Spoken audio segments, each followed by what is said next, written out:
조금 있으면 너희가 나를 보지 못하겠고 또 조금 있으면 나를 보리라 하시니 제자 중에서 서로 말하되 우리에게 말씀하신 바 조금 있으면 나를 보지 못하겠고 또 조금 있으면 나를 보리라 하시며 또 내가 아버지께로 가미라 하신 것이 무슨 말씀이냐? 조금 있으면이라 하신 말씀이 무슨 말씀이냐? 무엇을 말씀하시는지 알지 못하노라. 예수께서 그 묻고자 함을 아시고 이르시되 내 말이 조금 있으면 나를 보지 못하겠고 또 조금 있으면 나를 보리라 하므로 서로 문의하느냐? 내가 진실로 진실로 너희에게 이르노니 너희는 곡하고 애통하겠으나 세상은 기뻐하리라. 너희는 근심하겠으나 너희 근심이 도리어 기쁨이 되리라. 여자가 해산하게 되면 그때가 이르렀으므로 근심하나 아기를 낳으면 세상에 사람 난 기쁨으로 말미암아 그 고통을 다시 기억하지 아니하느니라. 지금은 너희가 근심하나 내가 다시 너희를 보리니 너희 마음이 기쁠 것이요 너희 기쁨을 빼앗을 자가 없으리라. 그날에는 너희가 아무것도 내게 묻지 아니하리라. 내가 진실로 진실로 너희에게 이르노니 너희가 무엇이든지 아버지께 구하는 것을 내 이름으로 주시리라. 지금까지는 너희가 내 이름으로 아무것도 구하지 아니하였으나 구하라. 그리하면 받으리니 너희 기쁨이 충만하리라.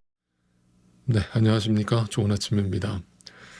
우리가 흔히 이제 문학작품이라고 하는 것을 생각해 보시면 문학이라고 하는 것의 그 시작은 결국 인생이란 무엇인가라고 하는 이 질문으로 시작하는 것이 문학이에요. 그래서 이제 문학작품을 읽어보면 사실은 그 밑바탕의 뿌리가 다 동일해요. 인생은 뭐냐? 도대체 우리는 왜 이 모양 이 꼴로 살아야 되느냐? 왜 인생은 이렇게 답이 없느냐? 라는 그 궁극적인 질문을 계속 던지다가 그런데 답을 찾지 못하겠다. 에라 될 대로 되라 라는 식으로 인생을 아름답게 포장하거나 추악하게 그려내는 것이 문학작품입니다. 그래서 문학작품은 결론이 없기 때문에 여운이 남는 거예요. 그런데 이제 성경은 거기에 대해서 이제 도전을 하는 거죠. 성경은 문학작품이 아니기 때문에 답을 주고 있는 겁니다. 인생이 왜 공허한가? 결국 인생의 주인이 누구인 줄 모르기 때문이다. 결국 이 인생을 누가 만들었는지, 나라고 하는 인생이 어떻게 시작되었으며 나는 지금 어디를 향해 가고 있는지에 대한 그 답을 찾지 못했기 때문이다. 그래서 성경은 그것을 아주 분명하게 얘기하는데 하나님이 알파와 오메가가 되신다. 처음도 하나님의 시작하셨고 그 끝도 하나님이 끝내실 것이다 라고 하는 이 결론적인 이야기를 우리에게 던져주시면서 인생이란 무엇인가, 너희가 남은 인생을 어떻게 살아야 될까를 또 고민하게 하시고 생각하게 하신다는 것입니다. 그래서 믿음은 그렇게 간단한 것이 아니고 인생을 살아가면 살아갈수록 그 인생에 우리에게 인생을 허락하신 그 하나님의 뜻을 알게 되고 그 속에서 끊임없이 연단받으며 훈련받으며 그리스도의 장성한 분량으로 성장해 가게 만드신다는 것입니다. 그래서 이 성화의 과정이라고 하는 이 예수님을 믿고 구원을 받았음에도 불구하고 그 섬김의 자리, 그리스도와 함께 죽는 자리까지 가기 위해서 무엇이 필요하냐라는 질문을 던졌을 때 그것조차도 우리의 힘으로 불가능하다라고 성경은 분명히 가르쳐 줍니다. 그래서 예수님이 오늘 본문 요한복음 16장에서 제자들에게 내가 너희를 떠나가는 것이 유익하다. 내가 너희와 함께 있으면 나도 육신을 입고 있기 때문에 제한된 공간에서만 너희와 함께 할 수 있지만 내가 떠나가고 성령 하나님이 보혜사 성령님이 너희에게 오시면 성령 하나님은 영이시기 때문에 너희가 어디로 가든지 너희가 땅끝까지 갈지라도 어디에 있든지 그 성령 하나님은 너희를 인도하실 것이고 너희에게 가르쳐 주실 것이고 알게 하실 것이다. 그래서 그 성령 하나님을 통해서 예수를 닮아가게 될 것이다 라고 말씀해 주시는 겁니다. 자, 그래서 이제 성령 하나님이 우리 안에서 가르쳐 주시는 것이 근본적으로 뭐냐, 복이 무엇인가를 알게 하시는데 그 복은 더 이상 내가 구하는 어떤 복이 아니라 내가 원하는 복이 아니라 하나님이 나에게 원하시는 복을 나에게 날마다 알게 하시고 허락하시고 그 길로 인도해 가실 거라는 거예요. 이것을 인정하지 않으면 계속해서 내가 원하는 것을 하나님 앞에 기도하면서 거기서 괴로워하면서 아파하면서 근심하면서 그 문제를 해결하기 위해서 거기에 붙들려서 인생을 낭비하게 된다는 겁니다. 자, 제가 이렇게 분명히 말씀드리죠. 여러분, 예수를 믿으면 이 땅의 삶이 형통해집니까? 이 땅에서 물질적인 복, 어떤 눈에 보이는 유형적 복을 받으면서 살게 되어 있습니까? 그것이 성경이 가르쳐주는 복입니까? 아니라는 거 분명히 알고 있잖아요. 자, 그것을 예수님이 오늘 본문에서 어떻게 확인시켜 주는지 한번 볼까요? 자, 본문 20절입니다. 내가 진정으로 진정으로 너희에게 말한다. 너희는 울며 애통하겠으나 나를 믿고 심지어 내가 너희를 떠나고 성령 하나님이 너희에게 오셔도 달라지는 것은 없어. 오히려 너는 더 울며 애통한 삶을 살게 될 거야. 왜냐하면 이 인생이, 이 세상이 그렇게 호락호락하지 않고 너희를 진리의 길을 가도록 내버려 두지 않을 거야. 그래서 세상은 너희가 괴로워하는 모습을 보면서 기뻐할 거야. 그 세상은 바로 사탄, 하나님의 뜻을 거부하는 영의 존재들은 이 세상 어느 곳에서도 발견되어질 수 있는데 그들은 우리 주변에서 늘 우는 사자처럼 어슬렁거리면서 우리가 고통당하고 아파하는 것을 즐거워할 것이다 라고 얘기하신 것입니다. 그러나 예수님께서 분명히 말씀하십니다. 21절 여자가 해산할 때 근심에 잠긴다. 진통할 때가 왔기 때문이다. 그러나 아이를 낳으면 사람이 세상에 태어났다는 기쁨 때문에 그 고통을 더 이상 기억하지 않는다. 자, 아주 쉬운 예를 들었지만 아주 정확한 예를 예수님이 드셨죠. 여성이 이제 임신을 해서 아이를 갈 때 출산의 고통을 겪지 않습니까? 그 출산의 고통은 저도 남자이기 때문에 직접 경험해 본 것은 아닙니다만 그 간접적인 경험을 통해서 알게 되는 것은 너무나 고통스럽고 정말 죽기 바로 직전의 고통을 겪는다고 하지 않습니까? 그러나 그 순간이 언제 해소가 되느냐? 아이가 나오고 나면 언제 그랬냐는 듯이 그 아이가 엄마의 품에 안겨지는 순간 이 세상 그 어느 것으로도 채울 수 없는 행복감이 몰려들잖아요. 그러니까 결국 뭐냐면 그 고통에 집중하지 말고 그 고통에서 벗어나는 순간이 반드시 올 테니까 그 기쁨과 행복을 소망하고 그걸 바라보고 주님을 믿고 그 길을 따라오라는 거예요. 근데 그게 내 힘으로 가는 게 아니라 내 안에 계신 성령 하나님께서 그 길을 인도해 가실 거라는 거예요. 그러면 이제 우리의 뭔가 초점이 달라져야 되겠죠. 지금 내가 출산의 고통을 겪고 있는데 하나님 이 고통 좀 해결해 주세요라고 더 이상 기도할 수 없겠죠.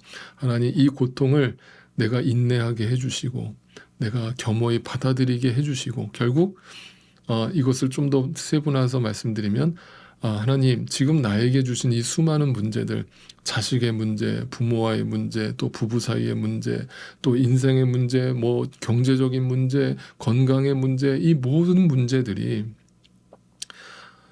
결국은 그 문제가 해결되는 것에 초점이 있는 것이 아니고 그게 복이 아니었군요. 그것이 아니라 진짜 복이 있는 것이군요를 성령 하나님께서 알아가게 하신다는 것입니다. 그래서 이제 오늘 예수님께서 마지막 부분에서 이런 얘기를 하시는데 유명한 구절이죠. 보세요. 23절에 그날에는 너희가 나에게 아무것도 묻지 않을 것이다. 이 묻지 않을 것이다 라고 하는 것에 여러분 혹시 그 주석이 달려있는 성경을 갖고 계시면 요구하지 않을 것이다 라고 돼 있어요. 이것만 뭐냐면 기도하지 않을 것이다 라는 말도 되는 것이고 복을 구하지 않게 될 것이다 라는 말의 뜻도 되는 거예요. 그러니까 더 이상 어떤 그 문제를 해결해 달라는 식의 기도를 너희가 더 이상 하지 않게 될 것이다 라는 뜻인데 내가 진정으로 너희에게 말한다. 너희가 아버지께 구하는 것은 무엇이나 아버지께서 내 이름으로 주실 것이에요. 너희가 원하는 것 말고 아버지께서 원하시는 것을 너희에게 이루어 주실 것이고 그걸 허락하실 것이야. 그러면서 마지막 24절에 지금까지는 잘 보세요. 예수님을 믿기 전까지는 어떻게 기도를 했느냐. 너희가 아무것도 내 이름으로 구하지 않았어요. 자, 이 이야기를 듣고 있는 첫 번째 청중이 누구였습니까? 2000년 전에 유대인들이었습니다. 유대인들이 어떤 사람들입니까? 오늘도 마찬가지지만 하루에 3번, 4번씩 정기적으로 규칙적으로 기도 생활을 하는 사람들 아닙니까? 얼마나 많이 하나님 앞에 기도를 했던 사람들입니까? 근데 그 사람들한테 예수님이 뭐라고 선언하시냐면 지금까지 너희가 나한테 기도한 적이 없어. 이건 너무나 충격적인 말씀을 하시는 거예요. 그러면 그동안 내가 했던 기도는 다른 종교를 믿는 사람들도 다 하는 이 땅의 문제 좀 해결해 주세요. 내 복을 구합니다. 그 복을 나에게 허락해 주세요. 라고 기도하는 그 소원을 아뢰는 기도에 머물러 있었다는 거예요. 그런데 정말 성령 하나님을 받은 사람들, 구원의 확신을 얻게 된 사람들, 그 믿음의 길을 가는 사람들은 이 땅의 삶이 고통이 주어질 거라는 걸 인정하게 되고, 그 울며 애통하는 것을 벗어나려 하지 않고, 그 문제를 해결을 하려는 것에 초점을 두지 않고, 그걸 통해서 나를 연단하시고 훈련해 가시는 그 하나님의 인도하심을 인정하면서 그리스도의 장성한 분량을 향해서 나아가면서 결국에 주님이 진짜 나에게 원하시는 것을 구하게 된다. 그럴 때 그 기도는 하나님께서 반드시 응답하신다. 그러면 주님께서 나에게 원하시는 것이 무엇이겠습니까? 어제 우리가 나눴던 섬김의 자리로 내려가는 것을 의미합니다. 이런 기도를 드려보세요. 하나님, 내가 도저히 품을 수 없는 어떤 한 인간이 있는데 그 인간을 품을 수 있도록 하나님 도와주세요. 나의 안에 진짜 사랑이 나오도록 도와주세요. 그리고 그 사랑으로 나를 먼저 채우시고 내가 그 사랑으로 충만해질 때 내가 그 영혼도 품을 수 있게 된다는 것도 알게 해주세요. 그래서 하나님, 주님의 사랑으로 내 안을 가득 채워주세요. 그게 뭐예요? 성령의 충만함이에요. 말씀의 충만함입니다. 그리스도의 영으로 충만해지는 겁니다. 그럴 때 나도 모르게 그 사랑이 내 안에서 조금씩 새어나오기 시작하는 것입니다. 넘쳐나기 시작하는 것입니다.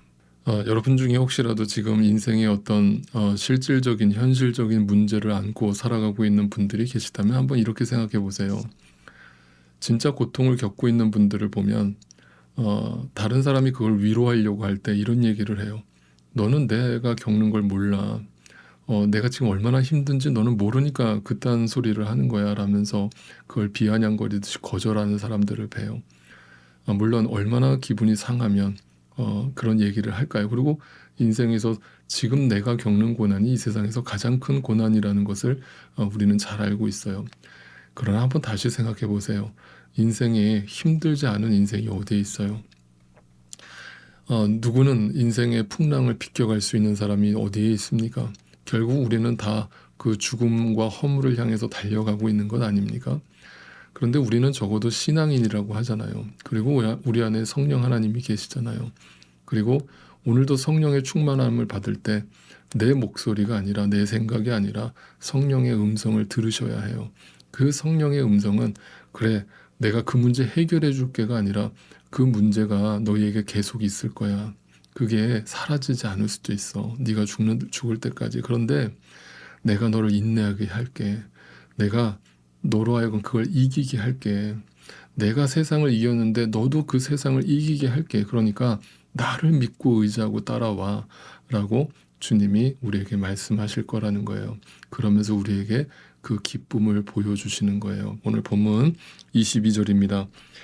이와 같이 지금 너희가 근심에 쌓여 있지만 내가 다시 너희를 볼 때에는 너희의 마음이 기쁠 것이며 그 기쁨을 너희에게서 빼앗을 사람이 없을 것이다.